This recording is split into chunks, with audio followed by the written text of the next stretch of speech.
जलयुक्त शिवार अभियानाच्या माध्यमातून आणि लोकसहभागाच्या माध्यमातून जलक्रांतीची किमया साधणाऱ्या येळी गावाचा विकास वैचारिक परिवर्तनाची नांदी असल्याचं मत माजी आमदार राजीव राजळे यांनी व्यक्त केलंय। येळी गावच्या जलसंधारण कार्यात सहभागी झालेल्या भूमिपुत्रांचा सत्कार सोहळा जिल्हाधिकारी अनिल कवडे आणि राजीव राजळे यांच्या उपस्थितीत संपन्न झाला। जलयुक्त शिवार अभियानाच्या माध्यमातून लोकसहभागातून जलक्रांतीची किमया साधणाऱ्या येळी गावचा आदर्श अन्य गावांनी घेऊन स्वयंपूर्ततेकडे वाटचाल करावी।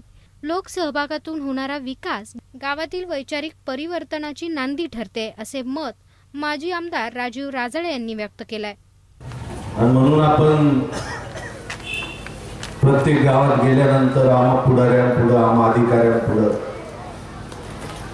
गावातली जी पुढारी मंडळी असते सातत्याने म्हणत असते, इतका निधी आमच्या गावाला दिला पाहिजे, आमच्या गावाला असा रस्ता केला पाहिजे, आमच्या गावाची शाळा अशी केली पाहिजे, आम्हाला बंधारा दिला पाहिजे, आम्हाला तलाव दिला पाहिजे, पिण्याच्या पाण्याची टाकी दिली पाहिजे। आणि प्रत्येकाला वाटतं की अधिकार आला की आपण विकास करू शकतो। जिल्हा परिषद सदस्य झालो, आमदार झालो, खासदार झालो, आपण विकास करू शकतो। पण या सगळ्या गोष्टीला फाटा देऊ येळी गावचे सरपंच संजय बडे आणि त्यांचे सर्व सहकारी आणि आपण सर्व यांनी विक्रम असा केला की सरकारचा 1 रुपयाचा निधी नाही, कोणतं मोठं गावाला पदही नाही, परंतु ह्या गावामध्ये गंगा आणण्याचं काम आपण सर्वांनी मिळून केलं। आपलं कणावं तेवढं कौतुक थोडं आहे। तालुक्यातील येळी गावाने लोकसहभागातून सुमारे 2 कोटी रुपयांची जलसंधारणाची कामे केली आहे। सुमारे 5 किलोमीटर अंतरामध्ये विविध बंधारे आणि तलावामध्ये पाणी साठवून संपूर्ण शिवार टंचाई मुक्त झाले। जलपूजन सोहळा आणि विविध क्षेत्रात गावाचा लौकिक वाढवणाऱ्या भूमिपुत्राचा गौरव समारंभ संपन्न करण्यात आला। जिल्हाधिकारी अनिल कवडे यांच्या हस्ते ग्राम गौरव आणि जलपूजन संपन्न करण्यात आले।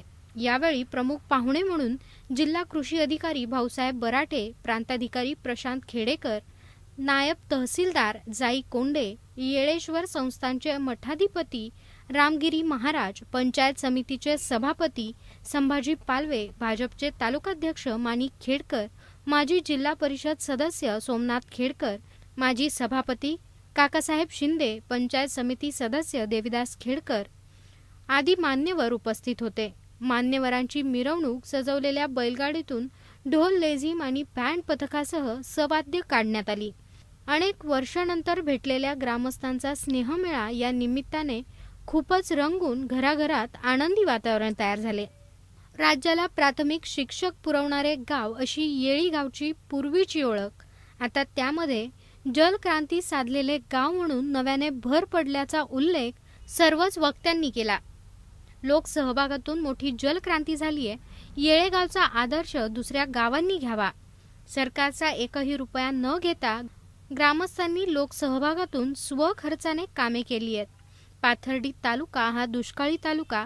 या येळी गावात शेतीसाठी पाणी नाही, जनावरांसह लोकांना पिण्याचे पाणी टँकरद्वारे होणारा लाखो रुपयांचा खर्च वाचणार असल्याचं यावेळी जिल्हाधिकारी अनिल कवडे म्हणाले। विशेष करून नाल्याचं खोलीकरण, नाल्याचं सरळीकरण याद्वारे कार्यक्रम आखण्याचं ठरवलं आणि त्यामधून खऱ्या अर्थाने टँकर मुक्ती करण्याचा एक संकल्प मनामध्ये घेतला। यामध्ये काही लाख रुपये किंबहुना कोटी रुपयापर्यंत खर्च टँकरवर जो होत होता तो निश्चितपणे खूप चिंताजनक अशी बाब होती आणि गावाच्या भविष्यकालीन वाटचालीसाठी किंबहुना स्थायी स्वरूपाच्या पाणी टंचाई निर्मूलनासाठी या गावाने जवळपास 2 कोटी रुपयाची कामं वेगवेगळ्या माध्यमातून उभी केली।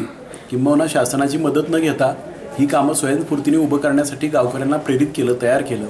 ही आपल्या दृष्टिकोनातून खूप आनंदाची आणि महत्त्वाची बाब आहे। पुढच्या काळामध्ये सुद्धा या पाण्याचं चांगल्या पद्धतीने नियोजन व्हावं, ठिबक सिंचन, तुषार सिंचनासारखा वापर व्हावा, त्याचप्रमाणे पुनर्भरणाची कामं चांगल्या पद्धतीने व्हावी याबद्दलचा विशेष कार्यक्रम गावाने हातामध्ये घ्यायचं ठरवलंय आणि त्या निमित्ताने या ठिकाणी होत असलेले बंधाऱ्यांचं खोलीकरण वनराई बंधारे असाही उपक्रम गावामध्ये घेतला आहे.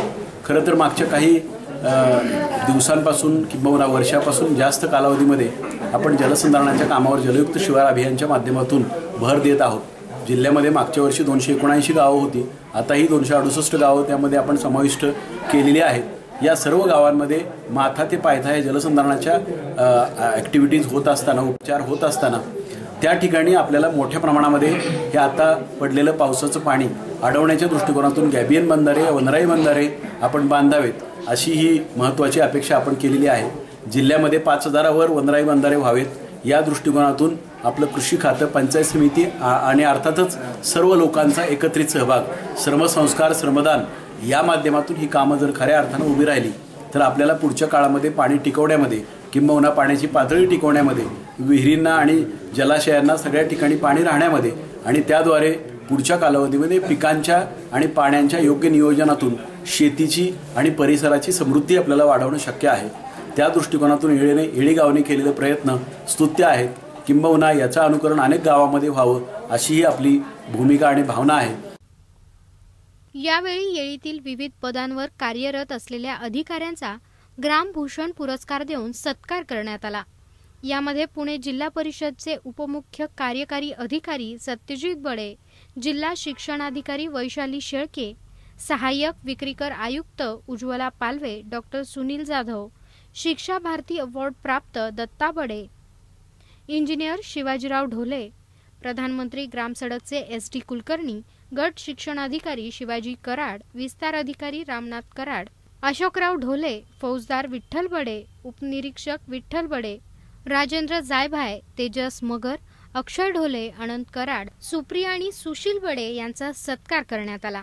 या कार्यक्रमाविषयी गावचे सरपंच संजय बडे यांनी अधिक माहिती दिली आहे. जलसंधारणाचं लोकवर्गणीतून, लोकसहभागातून 2 कोटी रुपयाचे जे काही काम झालेलं आहे, नाला खुलीकरण, नाला सरळीकरण, बंधाऱ्याची खुलीकरण, अशा अनेक कामं या गावामध्ये जे रिचार्ज शाप वगैरे कामं झालेले आहेत, याचं जलपूजन समारंभ आणि या गावातील जे क्लास 1, क्लास 2 अधिकारी आहेत यांचं सगळ्याचं ग्रामगौरव असा एक छानसा कार्यक्रम आज येळीमध्ये सगळ्यांनी आयोजित केलेला होता. या गावचा सरपंच म्हणून मला या कामाबद्दल, याच्याबद्दल खूप आत्मीयता आणि आज खूप अभिमान वाटला की या गावानं लोकसहभागातून एवढं मोठं काम या ठिकाणी उभा केलं. तसं पाहिलं तर या संपूर्ण परिसर हा दुष्काळी परिसर आहे आणि दुष्काळाच्या परिसरामध्ये पाणी साठण्याचे दुसरे मोठे काही स्रोत नाहीत किंवा पाण्याचे जुने काही मोठे साठे नाहीत. अशाच पद्धतीचं खुलीकरण, तळ्यातील गाळ काढणं, असे जलसंधारणाचे कामं करून आपल्याला दुष्काळावरती मात करावं लागणार आहे. हे या निमित्तानं या गावानं दाखवून दिलेलं आहे की कुठलीही शासकीय यंत्रणेची मदत न घेता एखादं गावानं जर ठरवलं तर ते गाव लोकसहभागातून काय करू शकतं असा आदर्श घ्यावा, असं या गावानं छान काम केलेलं आहे. साधारणतः या गावामध्ये 250 ते 350 हेक्टर क्षेत्र ह्या पाण्यामुळं ओलिताखाली येणार आहे. त्याच्यामुळं पाण्याचे साठे जरी निर्माण झाले असले तरी आम्ही ठिबकचा प्रयोग गावामध्ये करण्याचं ठरवलेलं आहे. त्यामुळं 12 महिने पाणी शेतीला टिकल असा आमचा एक आत्मविश्वास आहे. म्हणून 1000 ते 1500 शेतकऱ्यांचा यामध्ये निश्चित फायदा होईल. सूत्रसंचालन सुभाष केकाणे यांनी तर आभार काशीनाथ बडे यांनी मानले. प्रतिनिधी अमोल कांक्रिया, ब्युरो रिपोर्ट, जीवन न्यूज, महानगराची लाईफलाईन, पाथर्डी.